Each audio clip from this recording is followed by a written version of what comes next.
let's jump right into this explainer with a totally mind-bending question about, well, the ultimate get-out-of-jail-free card. We're going to look at how pop culture can take a foundational constitutional right and, twist it into something entirely unrecognizable, but absolutely fascinating. So imagine this.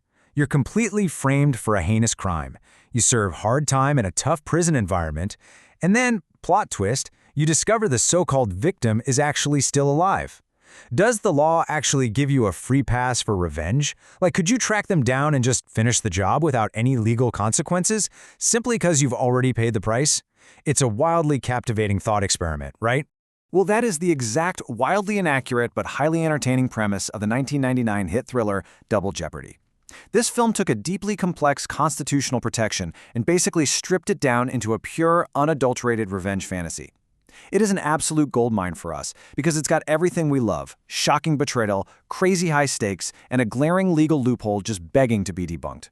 Section 1. Anatomy of a betrayal. Let's set the stage.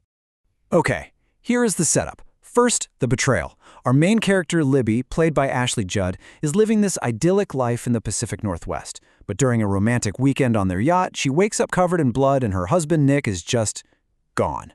Step 2, the conviction. She is swiftly jailed for his murder, largely thanks to a highly suspicious $2 million life insurance policy. And then comes Step 3, the discovery.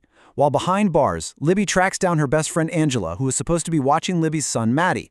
Over the phone, she literally hears her son yell "Daddy" in the background. Yeah, Nick faked his death, framed his own wife, and ran off with her best friend and her son. Now, while on the inside, a fellow inmate who, conveniently enough, happens to be a former lawyer, gives Libby this terrible yet incredibly fascinating piece of legal advice. She tells Libby all about the Double Jeopardy Clause. The exact logic the movie operates on goes like this. You can walk right up to him in Times Square, pull the trigger, and the law can't touch you. It's the spark that drives the entire rest of the story. Armed with this supposed free murder pass, Libby's whole mission shifts entirely. She gets paroled into a halfway house, but, she isn't exactly interested in playing by the rules anymore. She breaks parole, escapes her tough, deeply cynical parole officer Travis Lemon, and just goes on this relentless cross-country hunt for her son. She genuinely believes she is completely invincible to the law when it comes to Nick. Section 2. Debunking the movie myth. Time for a reality check. So what does the law actually say? The Fifth Amendment's Double Jeopardy Clause definitely protects you from being convicted of the same crime twice. But, and this is a massive but, it protects you from being tried twice for the exact same specific incident. The operative words here are same facts, same time, same place, and same jurisdiction. It is highly, highly specific to the exact event you were originally tried for. So if we contrast the movie logic against real-world law, the two realities could not be further apart. In the movie reality, Libby's Times Square revenge fantasy ends with her walking away a free woman, totally untouchable. But in the legal reality, if she pulls that trigger, she is committing a brand new crime, and she'd go straight back to prison. No freebies here, folks, not even close. There are three undeniable realities as to why she'd go straight back to a cell. First, new facts equal new crime. The climax of this story involves her tracking Nick down in New Orleans, years after a supposed death on a boat in Washington State back in 1993. That is a completely different event. Different time, different method, different place. It requires an entirely new trial. Second is dual sovereignty, which is a really vital legal concept. The original trial was in Washington State, right? But the new shooting would happen in Louisiana. Louisiana, and the federal government for that matter, would have total jurisdiction to try her for a murder committed on their soil. They absolutely do not care what a Washington court decided years ago about a staged boat incident. They only care about the crime happening in their backyard today. And third, the reality of the situation. The actual solution here isn't murder. It's taking the new evidence straight to the FBI to get the original conviction overturned and have Nick arrested for fraud, embezzlement, and faking his own death. But let's be entirely honest with ourselves for a second. Watching someone politely walk into a federal building and, fill out FBI paperwork to get their conviction overturned, that doesn't exactly scream blockbuster action. The truth is, legal reality is often incredibly boring, and Hollywood definitely knows that. Section 3. Why it still works.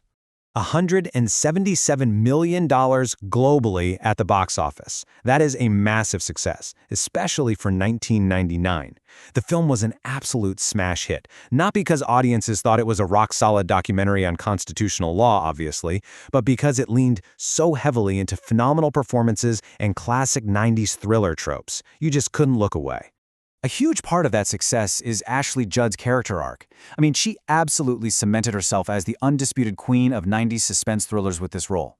She brings incredible raw emotion to a wronged mother, and her evolution is just captivating.